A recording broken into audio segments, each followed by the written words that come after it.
What do you know? What do you know? We're on day 84 of the Momentum Challenge with heart and mind aligned. Okay, so, oh my gosh, thank you so much for joining me. I am Maggie, and I love the number 8, but I love many other numbers too. And we are currently doing the Momentum Challenge.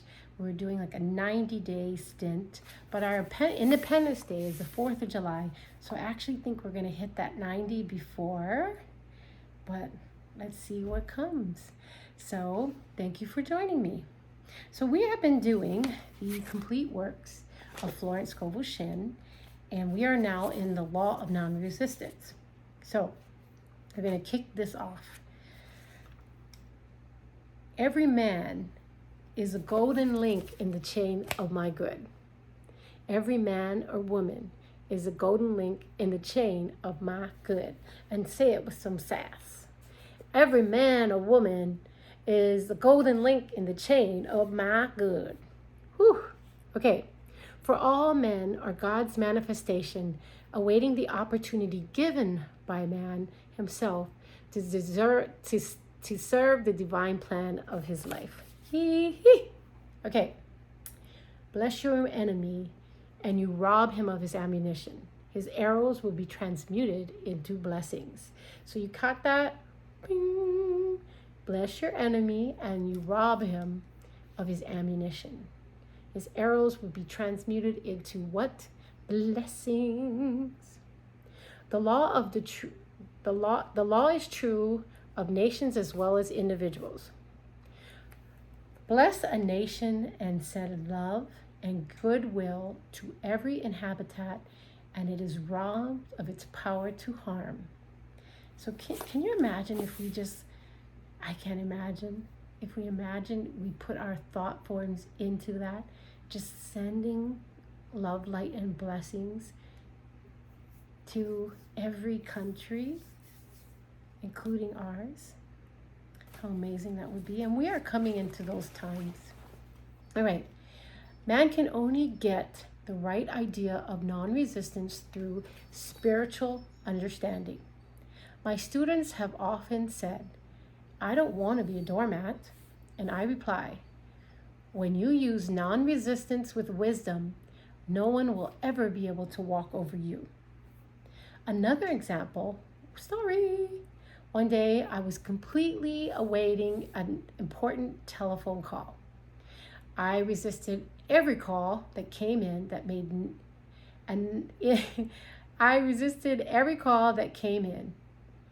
and made no outgoing calls myself. So this is the old telephone lines, beautiful. Reasoning that it might be interfering with the one I was waiting for. Do you remember that, the olden days where you would have only one call could come through at a time before there was call waiting, which was a huge deal back in the day. Anyway, instead of saying divine ideas never conflict, the call will come at the right time. Divine ideas never conflict. The call will come at the right time. So leaving it to infinite intelligence to arrange, I commenced to manage things myself. I made the battle mine, not God's, and remained tense and anxious.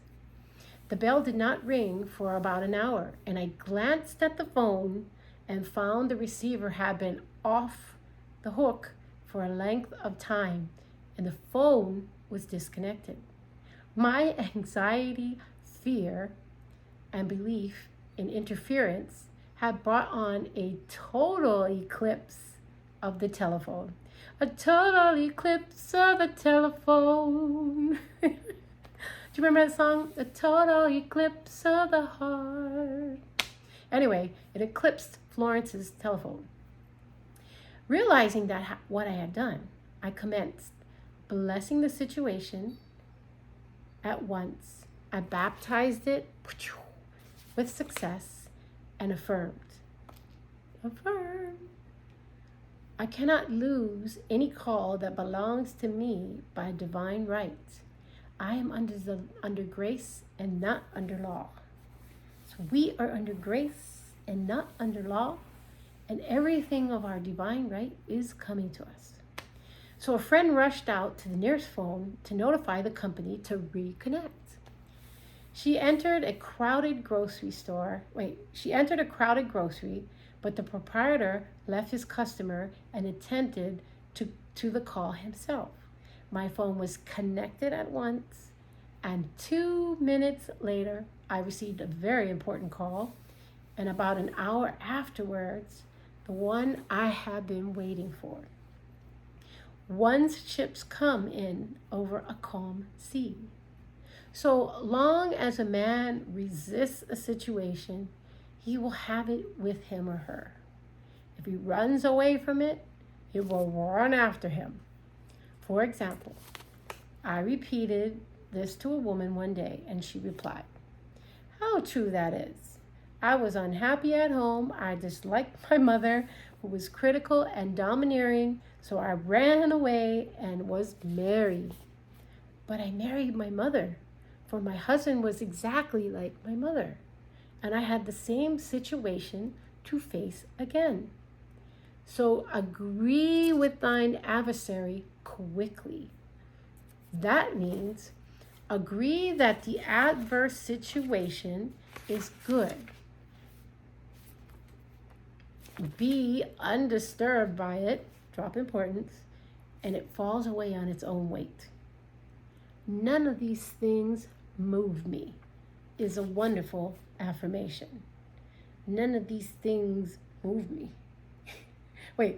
None of these things move me is a wonderful affirmation, but it's true. I mean, I'm making light of it, but it's very true.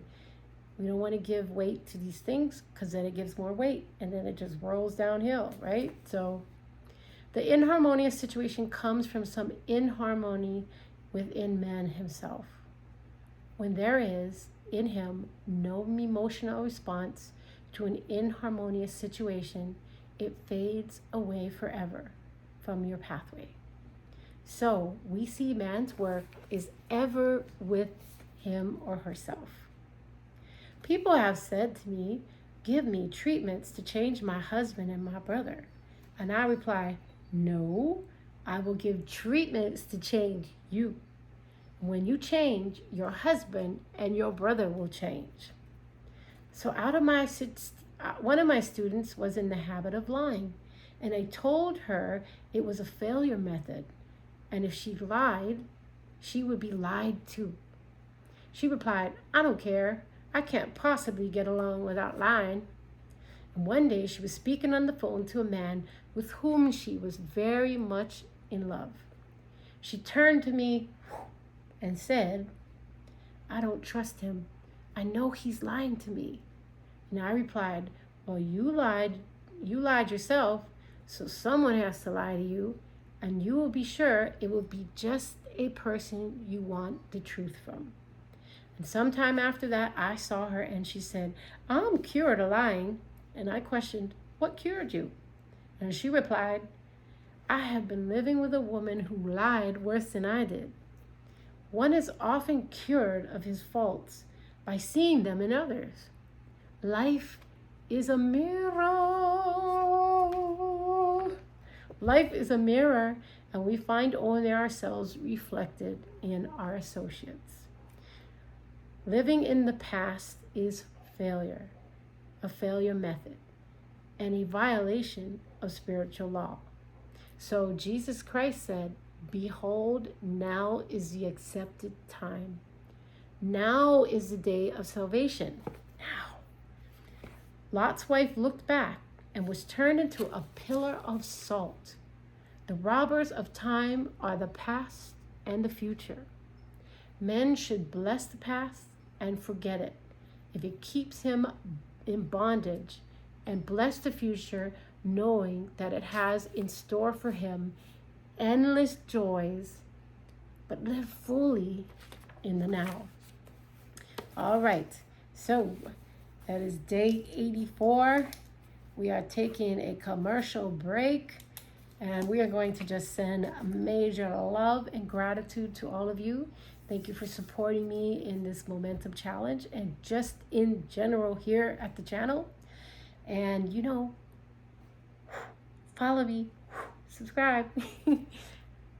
leave your likes, and please leave your positive comments. There have been just some wonderful comments coming through, and I really appreciate you all. So sending a mad shout out, maybe not mad, maybe sending a loving shout out of just love, hope, peace, joy, all the good things. None of this moves me, or all of it moves me, whatever is moving you in the right direction. So thank you so much for joining me, and may you be at peace.